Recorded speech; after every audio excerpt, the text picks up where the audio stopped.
Salut les gars, j'espère que vous allez bien. Alors, je vous l'avais promis, chose promise, chose due, je vais vous faire ma petite vidéo qui va parler essentiellement des raisons des échecs. Pourquoi est-ce que ça fait des années que je me sors les doigts du cul ou que j'ai l'impression de le faire et que je ne vois pas les résultats ou du moins ceux que je pensais avoir, je ne les vois pas. Je vous en ai sorti 10 qui pour moi sont les principaux. Alors, toute cette vidéo, petit disclaimer avant de commencer, bien évidemment, le but ne va pas être de juger, donc c'est vraiment à titre purement indicatif, c'est mes années d'expérience qui vont un petit peu parler et je vais essayer de vous démontrer par A plus B que des fois, en pensant bien faire, on se met des gros bâtons dans les roues. Je vous en ai mis 10, les deux premiers pour moi, on va poser les bases. Avant de penser, je veux perdre du poids, avant de penser, je vais acheter ci, je vais acheter ça. La première, de très loin, les gars, votre entourage. Et dans votre entourage, on va commencer, donc règle numéro 1, dans l'entourage, votre conjoint, monsieur ou madame. Si vous avez décidé de changer, que ce soit un changement physique, corporel, santé, etc., mais qu'en face de vous, il y a quelqu'un qui ne vous aide pas ou qui, des fois, j'ai le cas, et ça arrive plus souvent qu'on ne le pense, font même exprès de rajouter un petit peu de beurre, qui font exprès de faire des courses un petit peu grassouillettes, remplies de chocolat ou de friandises. Voilà, essayez d'ouvrir un bon dialogue. En général, quand on se met avec quelqu'un, c'est pour essayer de trouver un petit peu son binôme. Et voilà, s'il n'y a pas d'aide à la maison, ça va être très dur.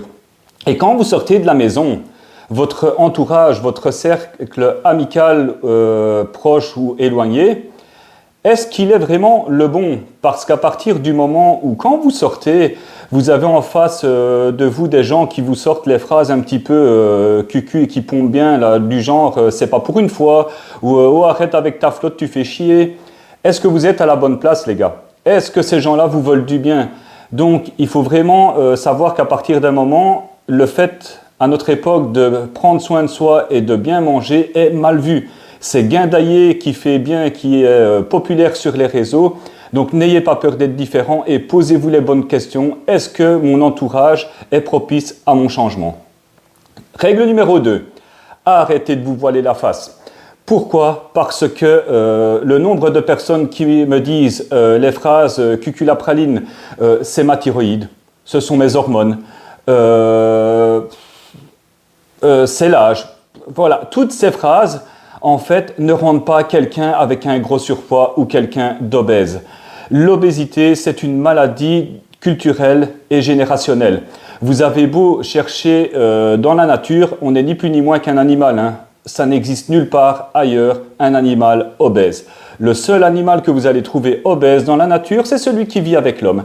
Donc, s'il vous plaît, arrêtez de vous mettre des excuses. On n'attrape pas 30 kg à cause d'une thyroïde, on n'attrape pas 30 kg à cause d'une ménopause. Je parle là de poids qui est nocif et pathologique. Je ne parle pas de quelqu'un qui a 3-4 kg de trop ou autre. Là, bien évidemment, un corps qui tourne mal ou quelque chose de fonctionnel peut altérer sa perte de poids. Mais un gros surpoids, c'est toujours soit un excès alimentaire associé avec de la sédentarité. Il n'y a pas d'autre règle et ça, malheureusement, celui qui ne veut pas l'accepter, c'est encore une fois qu'il se voile la face et qu'il se ment à lui-même. Regardez, il suffit juste de regarder les chariots de course, les gars. Jetez des coups d'œil de temps en temps quand vous faites votre course. Vos propres chariots ou les chariots des autres, c'est une catastrophe. L'alimentation culturelle, c'est fait uniquement pour les babines et plus pour le besoin. Donc il faut vraiment faire attention à ça. Et là-dedans, encore une fois, on se voile la face. Pourquoi? Parce que le mental moderne est devenu beaucoup trop fragile. On ne sait plus se faire mal. On est dans une époque où ça n'a jamais été aussi facile de faire ses courses. On peut les faire en ligne, on peut les commander. Tout a été industrialisé. L'accessibilité aux connaissances, Internet, on clique en un coup. Et malheureusement, la population n'a jamais été aussi fainéante. Et on veut tout et tout de suite. Et que des facilités et le moindre échec, le moindre effort, qui, quand il va être un petit peu trop disproportionné, va amener à quoi? À un abandon. Et c'est pour tout, que ce soit pour faire les courses, pour cuisiner. Maintenant, on met dans un micro-ondes, on fait 3 trous et on envoie. On ne prend plus le temps de cuisiner. On dit qu'on n'a pas le temps d'aller au sport. Et des fois, c'est vrai, encore une fois, hein, je vous parle de généralité, mais il y a toujours des cas où, par exemple, quand vous avez quelqu'un qui est routier et qui fait ses 10 heures non-stop ou autre, je comprends qu'il n'y a pas de timing pour faire le sport. Mais regardez les statistiques d'écran. Prenez une fois, juste à titre indicatif, allez dans vos paramètres et regardez le temps que vous passez sur vos écrans et dites-vous si la moyenne c'est de 2h30 par jour, c'est énorme le temps qu'on passe sur les écrans. Dites-vous s'il n'y a pas une petite demi-heure ou une heure là-dedans qui pourrait 3 fois par semaine amener un petit peu d'activité physique. C'était la règle numéro 2. La numéro 3, il faut apprendre à accepter d'être comme vous êtes. Pourquoi? Stop les comparaisons. Et les comparaisons, déjà avec les autres, hein, c'est ridicule, on fait les choses pour soi, mais arrêtez de vous comparer aux réseaux sociaux. On est dans la vraie vie, c'est pour ça que j'essaie de vous mettre un maximum de concret, que ce soit en termes de recettes, de lifestyle, etc. On est dans la vraie vie. On s'en fout de rater quelque chose, etc. Les réseaux sociaux, c'est 90% de fake. Vous avez des Instagrammeurs et des influenceurs, alors qu'à la base, on vous dit de ne pas vous faire influencer quand on était petit et maintenant c'est un métier. Ils sont beaux 15 jours, 3 semaines par an. Pendant ces 3 semaines-là, ils vont se bombarder de photos. Et ils vont bombarder donc toute son année de fil d'actu de par ces 3 semaines. Donc vous avez l'impression que c'est à chaque fois tout beau, tout rose, etc. Alors que non, quand vous les voyez dans la vraie vie, c'est absolument pas ça. Moi, la première claque, je l'ai eue il y a une dizaine d'années quand j'étais au FIBO, qui est le salon du bodybuilding. Les 3/4 des gars que j'idolâtrais, quand je les ai vus avec la peau grasse, avec de l'acné, avec une panse pas possible, mais sur les réseaux sociaux 2 jours avant, j'avais des photos du feu de Dieu. Merci les filtres. Donc voilà, faites les choses pour vous-même. Point numéro 4. On veut toujours tout et tout de suite. Apprenez à être un petit peu patient et pour ça, il va falloir que vous vous posiez des objectifs qui soient réalistes. C'est-à-dire des objectifs non pas à vous dire je veux tout, allez, dans 2 mois je veux perdre 15 kilos, je veux perdre 20 kilos, non. Faites-vous des objectifs à court, à moyen et à long terme. De semaine en semaine, des petites victoires vont vous éviter des grosses déceptions. Pourquoi? Parce que si l'objectif a été trop intense, si jamais vous l'échouez, votre estime de soi, elle va partir en cacahuète, hein, elle va couler et bien loin et parfois vous ne saurez jamais la rattraper. Donc, pas trop de pression, des objectifs réalistes et on va y arriver beaucoup mieux qu'avec une trop grosse pression dès le départ. Ça, c'était le point numéro 4. Point numéro 5, n'essayez pas de le faire seul. Peu de gens sont capables, chacun son métier, et n'ayez pas peur de vous faire épauler. Et pire que de le faire seul, il y a 2 trucs. Vous faire aider par un pseudo-coach. Faites attention à qui vous confiez votre argent. Ça, c'est un moindre souci parce que l'argent, c'est matériel, mais vous confiez votre santé. J'ai récupéré quelqu'un la semaine passée qui devait prendre 3 fois 50 grammes de protéines en poudre par jour pour un poids de corps de 48 kg pour une jeune fille, en plus de sa viande, etc. C'est du non-sens, c'est de l'inconscience totale, donc faites attention pseudo-coach. Et pire que ça, faites attention à Internet et Google n'est pas tout le temps votre ami. Vous allez essayer de faire votre plan alimentaire, vous allez essayer de choper les meilleurs conseils en ligne. Vous allez prendre, admettons, sur une semaine, les meilleurs conseils du lundi au vendredi, les noter, etc. Vous vous dites le samedi, c'est bon, je me suis fait mon petit plan perso, je suis parfait. Le samedi matin, vous ouvrez Google et vous vous rendez compte que tout ce que vous avez écrit est totalement faussé. Pourquoi? Parce qu'entre les fausses idées, les notions archaïques, les notions bling-bling, les gars qui veulent faire du buzz, etc., on n'y est pas du tout. Donc, faites-vous aider par quelqu'un de compétent avec qui vous vous sentez à l'aise, où il y a ce sentiment de confiance. Ça, c'est précieux. Numéro 6. Règle 80-20, vous avez déjà dû souvent l'entendre des dizaines de fois, et bien pourtant celle-là, elle est quand même relativement réaliste. On arrête de passer de tout à rien. J'en ai combien, ils viennent me voir, mais motivés comme jamais à cause d'années de déchéance alimentaire, et du jour au lendemain, on se retrouve à cuire du poulet dans l'eau bouillante sans sel, etc., manger de la salade insipide sans goût, ça va pas le faire les gars. Donc, essayez de maintenir une alimentation à 80% fonctionnelle, donc qui est là pour vous nourrir et pour répondre à vos besoins, et kiffez, mettez du goût. Encore une fois, j'essaie de vous montrer sur mes réseaux des côtés un petit peu plus réalistes et concrets. On peut manger tous les jours, je ne me prive jamais, je mange des trucs qui ont du goût, c'est ça que j'essaie de vous inculquer.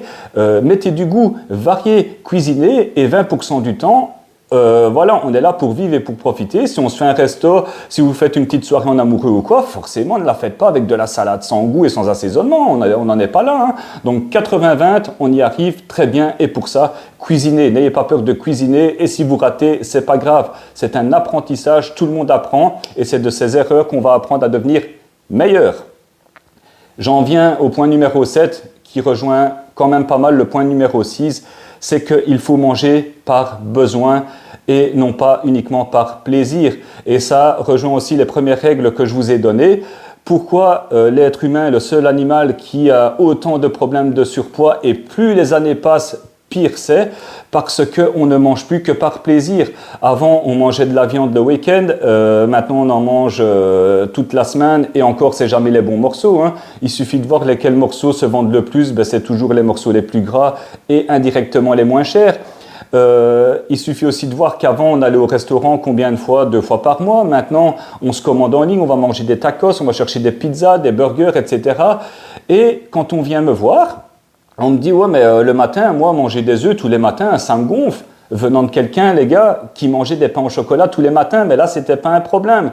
Donc, encore une fois, il faut savoir ce qu'on veut et savoir qu'à la base, manger, c'est pour assurer nos fonctions biologiques. Et il y a moyen d'associer les deux. Et si, encore une fois, on veut se faire péter une bonne crasse, occasionnellement, 80-20, ça va marcher, mais pas tous les jours. Si le matin, vous mangez vos 2 croissants et votre pain au chocolat, qu'à midi, vous faites péter un sandwich ou un tacos, et que le soir, vous mangez un plat au four ou au micro-ondes, vite fait, bien fait, vous étonnez pas si, au bout de 2 ans, vous avez pris 30 kilos. Hein.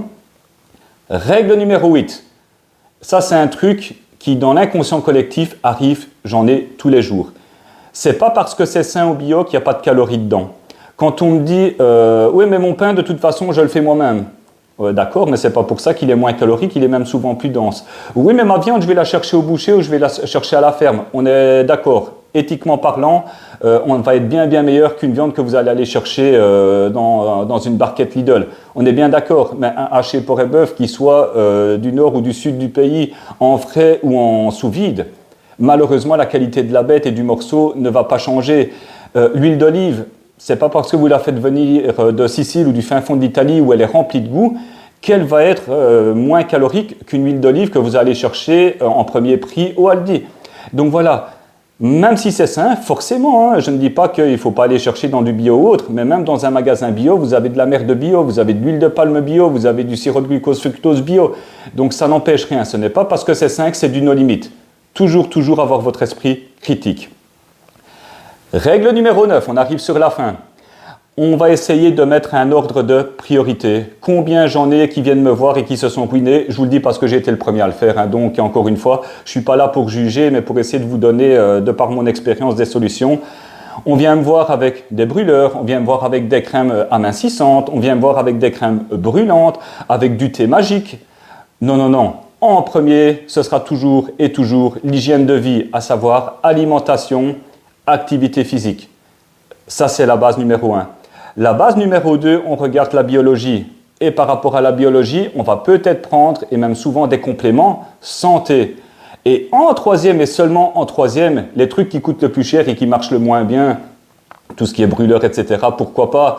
Tout ce qui est whey, tout ce qui est isolate, tout ce qui est BCA, pourquoi pas. Mais commencer à me dire, ouais, je prends ma whey, ma BCA, mais je vois pas mes progrès au niveau du sport, ben, c'est normal. Hein, si la base alimentaire n'est pas bonne, si le gars il mange 250 grammes de pâtes crues le soir, voilà, avec peu de viande et une sauce qui est super grasse, le brûleur ou les BCA, ben, c'est bien évidemment qu'à part faire fondre votre portefeuille, ça ne fera rien du tout. Hein.